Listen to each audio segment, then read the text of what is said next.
நண்பர்களுக்கு வணக்கம். ஆளுநர் எதிரே மாநில அரசாங்கம், கவர்னர் வெர்சஸ் ஸ்டேட் கவர்மெண்ட் என்கின்ற ஒரு முக்கியமான பிரச்சனை ஒரு வழியாக முடிவுக்கு வந்திருக்கின்றது. அந்த விஷயத்திலே உச்சநீதிமன்றம் தன்னுடைய கருத்தை தெரிவித்திருக்கின்றது.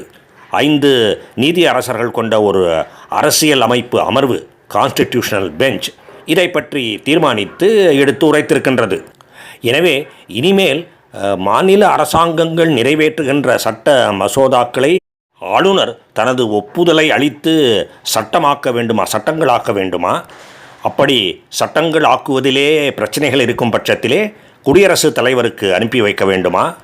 அல்லது இரண்டையுமே செய்யாமல் தன்னிடம் அனுப்பப்பட்டிருக்கின்ற சட்ட மசோதாக்களை கிடப்பிலே போட முடியுமா? கால தாமதம் செய்து கிடப்பிலே போட முடியுமா என்கின்ற கேள்விகளுக்கெல்லாம் பதில்கள் கிடைத்திருக்கின்றன. அவற்றையெல்லாம் பார்ப்பதற்கு முன்னாலே அரசாங்கங்கள் சட்டங்களை இயற்றுவதிலே விதிக்கப்பட்டிருக்கின்ற கட்டுப்பாடுகள், சில கட்டுப்பாடுகள், செக்ஸ் அண்ட் பேலன்சஸ், அவற்றை புரிந்து கொள்வது அவசியமாகின்றது. பொதுவாக நம் அனைவரின் கருத்தும், நம்முடைய எல்லோருடைய கருத்தும் மற்றும் நீதிமன்றங்களின் கருத்தும் என்னவென்றால், மக்களால் தேர்ந்தெடுக்கப்பட்டு இருக்கின்ற ஒரு மாநில அரசாங்கத்துக்கு முழு உரிமை இருக்கின்றது. இந்த கோட்பாடு நாடாளுமன்றத்துக்கும் பொருந்தும். ஆளுநரோ குடியரசுத் தலைவரோ மக்களால் தேர்ந்தெடுக்கப்பட்டவர்கள் இல்லை, நேரடியாக தேர்ந்தெடுக்கப்பட்டவர்கள் இல்லை. அந்த இருவரிலேயும் ஆளுநர் என்பவர் முழுக்க ஒரு நியமன பதவி பெற்ற அதிகாரி மட்டுமே. எனவே ஆளுநர் சம்பந்தப்பட்ட மாநில அரசாங்கத்தின் நெறிமுறைகளுக்கு ஏற்பத்தான் நடந்து கொள்ள வேண்டும். இப்படிப்பட்ட ஒரு பொதுவான கருத்து நம்மிலே இருக்கின்றது. ஆனால் ஒரு முக்கியமான அடிப்படையையும் பார்க்க வேண்டும். மாநில சட்டமன்றம்தான் சட்டத்தை பற்றி அனைத்தையும் தீர்மானிக்க முடியும் என்றால் ஆளுநர் எதற்கு என்கின்ற ஒரு கேள்வி வரும். ஆளுநர் என்கின்ற அரசியல் அமைப்பு பதவி, எ கான்ஸ்டிடியூஷனல் போஸ்ட் கால்டு கவர்னர், எதற்கு என்கின்ற கேள்வி எழுகின்றது. எந்த அரசாங்கமும் மக்களாலே தேர்ந்தெடுக்கப்பட்டிருக்கின்றது என்ற போதிலும் அந்த மாநில அரசாங்கத்துக்கு கட்டுப்பாடுகள், செக்ஸ் அண்ட் பேலன்சஸ் தேவை. நமது நாட்டின் அரசியல் அமைப்பு சட்டத்தின்படி இந்த கட்டுப்பாடுகள் ஆளுநர், குடியரசுத் தலைவர் மற்றும் நீதிமன்றங்கள் இவர்கள் மூலமாக இருக்கின்றன. இதற்கெல்லாம் அடிப்படை கோட்பாடு என்னவென்றால், மக்களால் தேர்ந்தெடுக்கப்பட்டு விட்டார்கள் என்கின்ற ஒரே காரணத்தினாலே அரசாங்கம் தேர்ந்தெடுக்கப்பட்ட அரசாங்கமாகவே இருந்த போதிலும் தன்னிச்சையாக தனக்கு தோன்றியபடி பெரும்பான்மை பலத்தோடு எந்த சட்டத்தையும் இயற்றிவிடலாம் என்பது கூடவே கூடாது. இதுதான் அடிப்படை கோட்பாடு. இதை புரிந்து கொள்வதும் ஏற்றுக்கொள்வதும் மிக முக்கியமான ஒன்று. எனவே ஆளுநர் ஒரு சட்ட மசோதாவை கிடப்பிலே போட்டு காலதாமதப்படுத்தி கொண்டிருந்தால் கூட குறிப்பிட்ட காலத்துக்குள்ளே அதன் மீது முடிவெடுத்து சட்டமாக்க வேண்டும் அல்லது குடியரசு தலைவரிடம் அனுப்பி வைக்க வேண்டும் என்று உத்தரவு போடுகின்ற அதிகாரம் நீதிமன்றத்துக்கு கிடையாது. நேற்று உச்சநீதிமன்றம் அளித்த கருத்தே ஒரு முக்கியமான சாராம்சமான விஷயம் இது. அதற்கு மாறாக ஒரு காலக்கெடு விதிப்பது என்பது 2 காரணங்களால் தவறாகின்றது என்றும் உச்சநீதிமன்றம் எடுத்து கூறியிருக்கின்றது. ஒன்று, ஒரு காலக்கெடுவை நிர்ணயித்தால் 3 மாதமோ 6 மாதமோ என்று எப்படி நிர்ணயித்தாலும் அப்படிப்பட்ட ஒரு காலக்கெடு சட்ட மசோதாவின் தன்மையை பற்றி சிறிதும் ஆராயாமல் விதிக்கப்படுகின்ற காலக்கெடு. எதை பற்றிய சட்ட மசோதாவாக இருந்தாலும், எப்படிப்பட்ட சட்ட மசோதாவாக இருந்த போதிலும் 3 அல்லது 6 மாதங்களுக்குள்ளே முடிவெடுக்க வேண்டும் என்று ஆளுநரை வற்புறுத்துவது பொருத்தமில்லாதது. அப்படிப்பட்ட ஒரு கால வரையறை, டெட்லைன், அந்த சட்ட மசோதாவின் தன்மை என்ன, அந்த மசோதாவிலே இருக்கின்ற சிக்கல்கள் என்ன, காம்ப்ளெக்சிட்டி என்பனவற்றையெல்லாம் கவனத்திலே கொள்வதில்லை. அதனால் அது தவறு.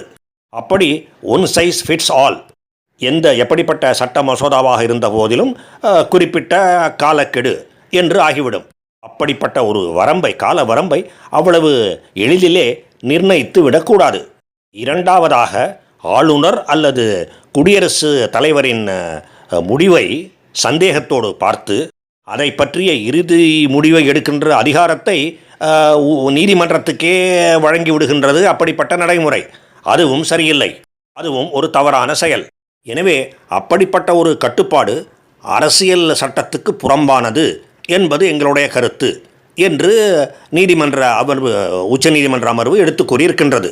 எனவே ஆளுநரோ குடியரசு தலைவரோ எடுக்கின்ற முடிவு நான் ஜஸ்டிஷியபிள், நீதி விசாரணைக்கு உட்படுத்த முடியாத ஒன்று என்றும் உச்சநீதிமன்றம் கருத்து கூறியிருக்கின்றது. அதாவது ஆளுநரும் குடியரசு தலைவரும் எடுக்கின்ற முடிவுகள் சரியா தவறா, நீதியா அநீதியா என்கின்ற விஷயத்துக்குள்ளே எல்லாம் செல்வதற்கு நீதிமன்றத்துக்கு அதிகாரம் இல்லை என்பது கருத்து.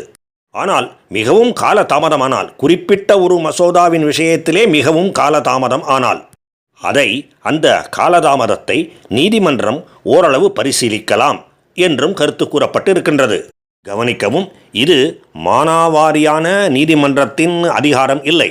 எப்படிப்பட்ட சட்ட மசோதாவுக்கு இப்படிப்பட்ட காலதாமதம் ஏற்பட்டு கொண்டிருக்கின்றது என்பதையும் நீதிமன்றம் கவனிக்க வேண்டும். மேலும் அப்படியே காலதாமதம் ஏற்பட்டாலும் அந்த காலதாமதத்தை ஓரளவு பரிசீலிக்க முடியும், லிமிட்டட் ரிவ்யூ என்றுதான் உச்ச நீதிமன்றம் கூறியிருக்கின்றது. அதாவது ஒரு குறிப்பிட்ட மசோதாவுக்கு சம்மதம் வழங்குவதற்கு மிக நீண்ட கால தாமதம் ஆகிவிட்டது. எனவே அதை பரிசீலித்து ஆவண செய்வதற்கு உரிய நடவடிக்கையை விரைவில் எடுக்க வேண்டும் என்று ஆளுநருக்கு இந்த நீதிமன்றம் பரிந்துரை செய்கின்றது, அறிவுறுத்துகின்றது என்கின்ற பாணியிலே அது இருக்கலாம். அப்படியும் அது நீதிமன்றத்தின் அறிவுறுத்தல் தானே தவிர உத்தரவு அல்ல. மேலும் அப்படிப்பட்ட ஒரு கால தாமதம் எந்த சமயத்திலும் நிகழலாம் என்பதையும் உச்ச நீதிமன்றம் ஏற்றுக்கொண்டிருக்கின்றது. அதாவது முதல் முறையாக மாநில சட்டமன்றம் ஆளுநருக்கு சட்ட வரைவு மசோதாவை அனுப்பும் பொழுது கூட உடனே அந்த சட்டமன்றத்துக்கு அதை திருப்பி அனுப்பாமல், தன்னுடைய மறுதளிப்புடன் திருப்பி அனுப்பாமல் அதை பற்றி அவர் சிந்தித்து கொண்டே இருக்கலாம் என்று பொருளாகின்றது. அப்படி அவர் அதன் மீது ஒரு முடிவெடுத்து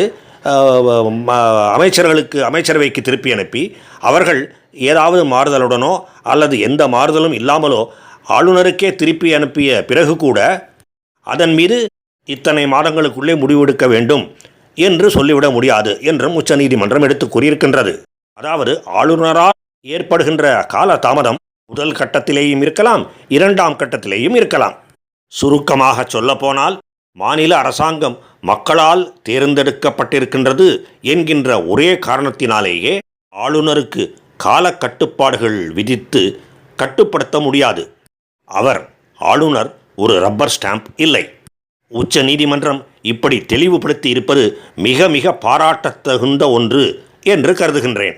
அதனால் இந்த விஷயத்திலே உச்ச நீதிமன்றத்தின் நிலைப்பாட்டை மிகவும் மனம் உவந்து வரவேற்கின்றேன், பாராட்டுகின்றேன்.